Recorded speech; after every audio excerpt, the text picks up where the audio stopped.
Hi and welcome back to Twisted Reality. For this video I'm going to move away from the Sebastian Rogers case and I want to talk about Andrew Gosden. Now before I start, if I look off to the side, I am doing, if it looks like I'm looking off to the side, I am doing, because I've got a monitor there with some notes on, stuff I might want to hit upon.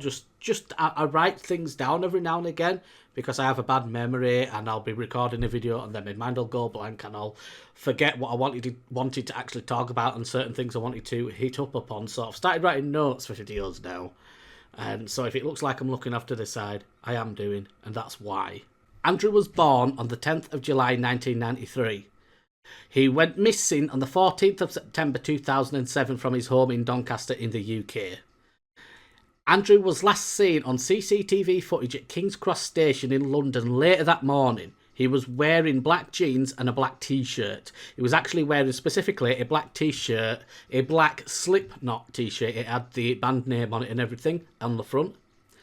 He had withdrawn around £200 from his bank account. He had bought a one-way ticket to London that day and arrived at 11:20 a.m. Andrew hasn't been seen since. So what they believe has happened is that at some point that morning, Andrew has gotten up, gone through his regular routine to get ready for school, and then left his house. His parents then, seeing him do that, thought that that's what he'd done. He'd left the house to go to school. He hadn't. What they believe he most likely did now is that he left the house. Sorry, I'm blinking. I know people don't like me blinking. But he'd left the house, hidden somewhere, waited for his parents to leave to go to work, and then gone back to his house, got changed into those clothes, the black jeans and the black Slipknot top, taken a bag that he had with his PSP, a PlayStation Portable, in it. And one of the more important details in this sort of like section of his case is that he didn't take the charger. He then went and withdrew £200 from his bank account, and then bought a ticket, a one-way ticket, down to London and left. And he later arrived, or so they found out a few weeks later, and we'll get back to that, a few weeks later, that he'd actually arrived at King's Cross Station in London that same day at around 11:20 a.m. That was the last time Andrew was seen alive at all anywhere. There has been reports of him being spotted various days after this initial day, after the 14th of September in 2007. There have been reports that he has been seen after that day, but nothing could be substantiated.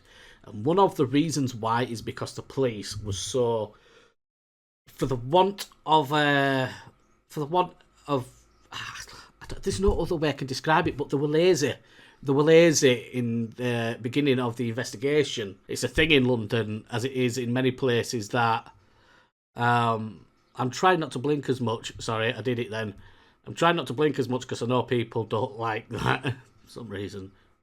Anyways, back then there was a thing, I don't know what it's like now, but it only took like a few days or a few weeks for them to delete and then write over CCTV footage.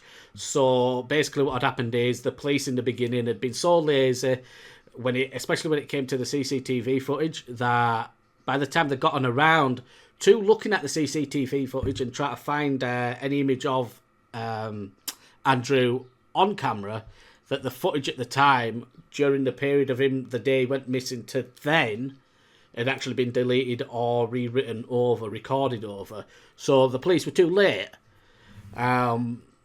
So my personal, like his parents or his dad doesn't like, now anyway, doesn't like to say anything bad about the police.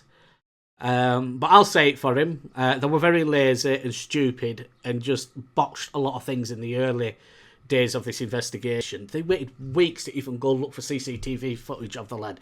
They could have found out what had happened. They could have figured out where he'd gone, where he was, what had happened to him. Like, London is one of the most surveilled cities on the earth, right? And they couldn't find, like, they only found him on CCTV once because they'd taken too long. And that footage from all the other cameras had been rewritten over already or deleted. How stupid can you get? He's a 14-year-old lad. We know he's in London. Like, you know that because they know that he bought a ticket and went down to London, right? They know that. They knew that very early on in the investigation. But then it still took them weeks to go look for CCTV footage, and by then they only caught him on CCTV footage in London, one of the most surveilled cities on the earth, right, once. They only caught him once. That's because they'd taken too long. They'd been so lapsadaisy. They'd been very, extremely lazy in their investigation. For whatever reason, I don't know. But that's what they'd done, and that's what had happened. And because of that, he's only ever been caught on CCTV footage once. They all sort of assume, and I guess we can assume that because of certain things, like he withdrew £200 from his bank account, but he also had, I think it was birthday money left over that was around about £100 that he didn't take, and he also didn't take his charger for his PSP with him. So going on that, I guess that could be classed as circumstantial evidence. I don't know, but going on that, we can assume that he had the intentions of at least the next day coming back home, right? So like he didn't take all of his money, he didn't take the charger for his PSP. We can assume from that he was planning on coming home at some point. If he was leaving the house to permanently stay away and never come back, he would have taken the other £100, and he would have at least taken the charger for his PSP, because he took the PSP with him in the first place, So if he had intentions of selling that, it would have been more valuable with the charger. Plus, if he didn't have intentions of selling his PSP to get more money while he was down there, to stay on the streets or do whatever it was he was doing, then he would have needed the charger to charge it, right? So we can surmise from the fact that he didn't take all of his money with him, and that he left his charger for his PSP at home, although chances I might have forgot it, but I doubt it. But we can take from that he probably had intentions of coming back home. But because of how slow the police were in the beginning, because of how slow they were, especially when it came to the CCTV situation, for all we know, he could have made it to his relatives in London, because he had relatives in London, and it was theorised that maybe when he went down there, he was going to come home the next day, and during the night he might have stayed at one of his relatives in London. He might have turned up to the doorstep, explained what's happened, and said, "Can I stay for the night and then go home tomorrow?" It was theorised that maybe we're going to try and do that, and then on the way he's run into trouble or something's happened to him. So, but we don't know. And we don't know what we don't know, right? So I'm going to suggest a few things. Because of the CCTV footage situation, it all being overwritten or deleted because the police were too slow to go looking for it, right? Because of that, we don't actually know. He might have made it to his family in London, family members in London, for all we know. He might have made it there and then not left, He might have been walking down the street and one of their neighbours has seen an opportunity and jumped at it and taken him and done something to him. He could have made it home. For all we know, he could have made it home. And because of the CCTV situation, we wouldn't know. Right, and this is why I think when it comes to certain members of Andrew's family and friends and their friendship circle, the church, the scouts that he was involved in, other clubs that he was involved in or might have been involved in, his friends, the neighbours on Andrew's street, the streets around him, I think certain people need to be checked. I think people need to be looked into more, because for all we know, he could have made it home. He could have got to a certain point and not actually made it all the way to his house, and then something happened to him. He might have gone back to Doncaster the same day or the next day, but we wouldn't have known because of the CCTV situation. I think certain people need to be looked into again through a different lens, from a different perspective. I think certain people need to be looked at again. If certain family members are still alive, they need to be looked at. They need to be questioned again.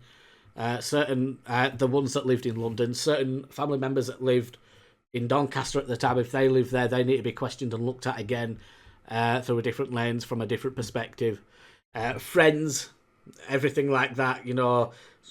People that lived on the same street, people that lived on the streets near him. If he went out and did something, you know, like what routes would he normally take to go certain places, follow those routes, check people out on those streets, that type of thing, especially in London as well. What routes would he have taken to go to his family members' houses in London if he was to go there? You know, check out those people, check out, you know, certain registries, see if there are bad people living on that street. You know, those streets, you know what I mean by bad people. I don't want to say certain words on YouTube. I don't want to get flagged or anything like that. But you just don't know. And you don't know because of the CCTV situation. And I blame the police for that. From my understanding, if my notes are correct, the 10th of this month, so it's the 8th today, in 2 days, it will be Andrew's 32nd birthday. It'd be 32 in 2 days. So I think not just because of that, but I think it's been so long now. I wouldn't be surprised if somebody was questioned and they actually know more than what the police realised at the time. I think certain people need to be looked at again. I think because of how lapsadaisy the police were and how botched the investigation was and how slow they were at doing certain things, I think all of it needs to be looked at again. I might even suggest that maybe it gets handed off to another unit or another detective. You change, you know, you change detectives or something, and you know, by doing that you get a different perspective on the evidence, and you know, re-question everybody involved.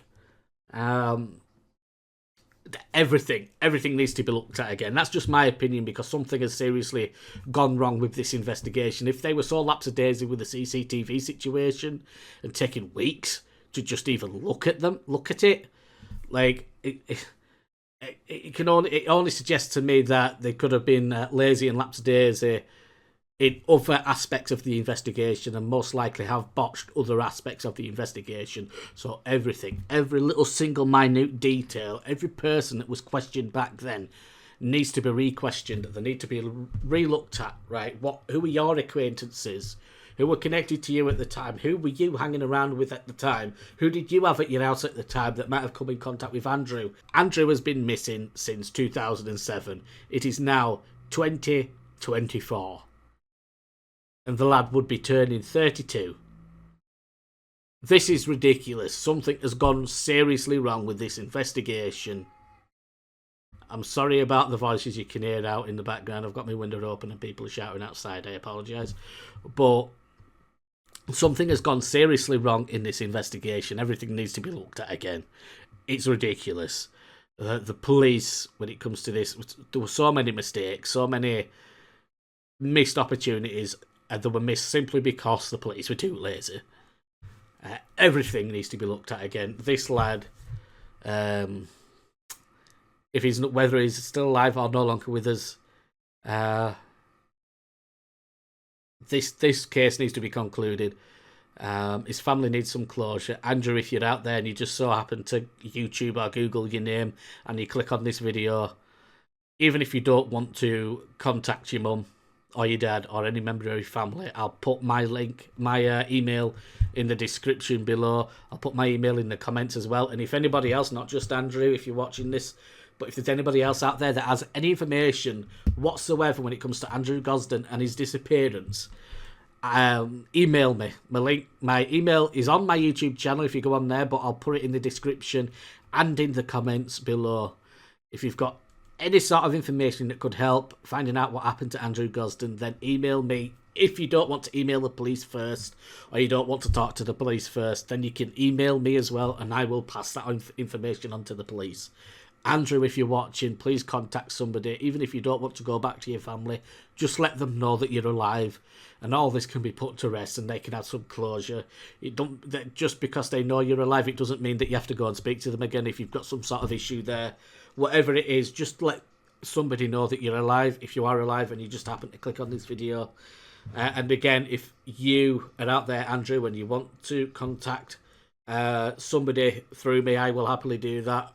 My email, again, will be in the description and in the comments. And again, everybody else out there that may be watching this video, if you have any information and you don't want to contact the police, then email me as well and I'll contact the police on your behalf. This isn't just going to be it for Andrew. For some reason I feel a connection to this case, just like I do the Sebastian Rogers case. And again, I think I mentioned it at the beginning of this video. If I didn't, I'll mention it now. Later on, I am going to try and do a live stream. I've got some things I want to say, and then I'm also going to go live so I can just, touch base. Excuse me. So I can touch base with a lot of you because I've been inactive for the past few weeks. And maybe I'll just go live to just say hello and show my face.